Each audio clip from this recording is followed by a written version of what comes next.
Welcome, Stephen. Great to be here, Rahul. Fantastic. So let's dive straight into it. What's your outlook for global funding this year? I think we'll see an increase in global funding. We're really coming off a period of what was ultra low interest rates.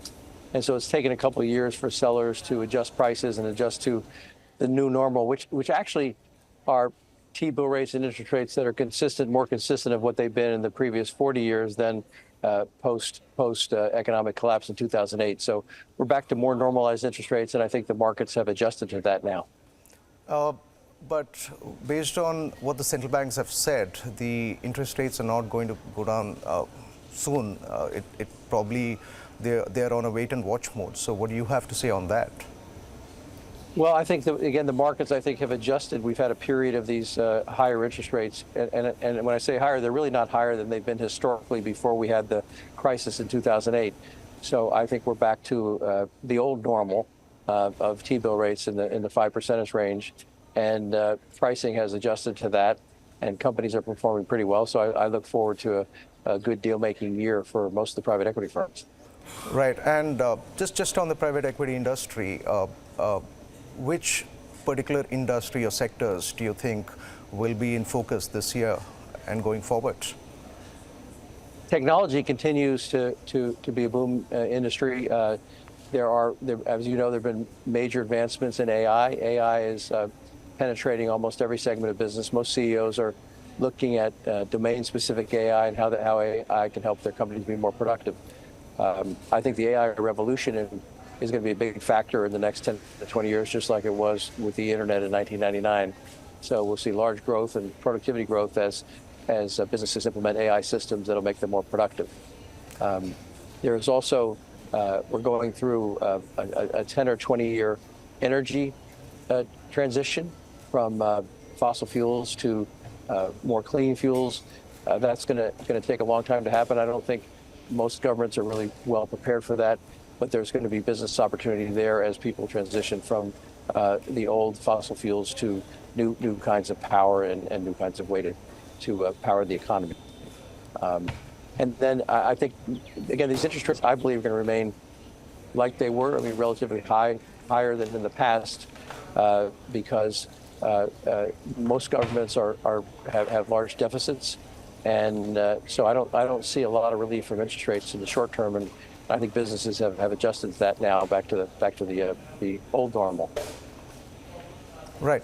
Okay. You spoke about AI. How do you rate the funding craze in AI-related investments over the last few months and going forward? Because we've seen a lot of craze in that. So what do you have to say on that? Well, as each of these new technologies and markets come out, analogous to the internet exploding in 1999, there are going to be winners and losers. And when you have hot markets, it contributes to overvaluation. So you have to be selective. But in general, AI is looking at a 20-year trend upward. And so I'm bullish on AI, and probably some of the high valuations are justified given the huge productivity gains that can happen in companies throughout the world by implementing those systems. Right. Based on that, you said you have to be selective, because if you look at AI valuations across, they just seems to be hitting the stratosphere. So which in particular do you think are the ones that are going to benefit or take off from here? Well, I think AI is different than the internet craze in 1999 in that I don't see one company that's going to dominate AI like a natural network monopoly company like Google has really become the dominant search engine. So I don't see that happening in AI, because there are domain-specific AI models that will work for hospitals, for healthcare, for different kinds of applications, transportation, and then there'll be what's called ubiquitous models that kind of cover everything, like ChatGPT. So there'll be different segments, and there'll be different models that are developed for different industries. So there'll be many winning companies who can specialize and actually penetrate those vertical markets. Right. You spoke on clean energy. You spoke about that being one of the things that private equity industry will focus on as well going ahead. Can you explain a little more of what you think is the kind of investments that we can expect? Well, I think you're going to see more. We have to have more of a movement into wind, to solar, other forms, maybe even nuclear power coming back, and that's going to require a lot of capital. Bain Capital has made some very successful investments in Japan and Japan Wind and wind power. And when you look at it to kind of transition from historic, 100-year base of fossil fuels to new energies, we're still only something like less than 10% penetrated on clean energy. So that's going to have to be a growth area for the next 10 to 20 years. I think it's probably going to take much longer than people are saying to kind of make that transition. What about the biotech industry? What's your view on that? I think we are in a golden age of the biotech industry. When you think about it, 20 years ago, they mapped the human genome for the first time, and it cost billions of dollars to do that. Now you can get a genome mapping for around $100. So when you combine the fact that we have supercomputers, we have AI, and we can model various disease states, I think you're going to see a renaissance in biotech, and it's going to be a 10 to 20 year trend that's going to attack a lot of these diseases like cancer, diabetes, because we now understand the human system a lot better, and we can use computers to do a lot of things that had to be done manually in the past. So I think you're going to see a golden age in biotech as those companies come online. What about the integration of biotech with AI? Because you spoke about that on tech for biotech. So do you see that taking off as well over the next decade or so? Absolutely. I think AI is going to play a big role in making biotech more efficient, more productive. Pag's Group has just made a major investment in a company called Arena Bioworks. That's a revolutionary company that's going to attract the top scientists in the world. It's funded started out with $500 million from people like Michael Dell and Jim Breyer, Michael Chambers, and the founder of Subway, and that's going to be predicated on using AI, taking the best demonstrated practices from universities, from pharma companies, putting scientists under one roof, a Bell Lab structure, and I think they can are projecting to bring out 30 or 40 new drugs in the next 12 years using these technologies. Now, if you have to look at the risk for private equity industry over the next decade, what would that be, according to you? Private equity, when I started in private equity in the late 80s, it was a cottage industry, only a few firms doing it. The business model of private equity, I think, has proven to be very resilient, and the fundamental principles of having professional owner-operators that drive business value has been a sustainable one. So I think the model is here to stay. I'm very bullish on private equity as a way to build companies. You don't need to do quarterly reports. You can invest for the long term, and the owners of the business are directly involved.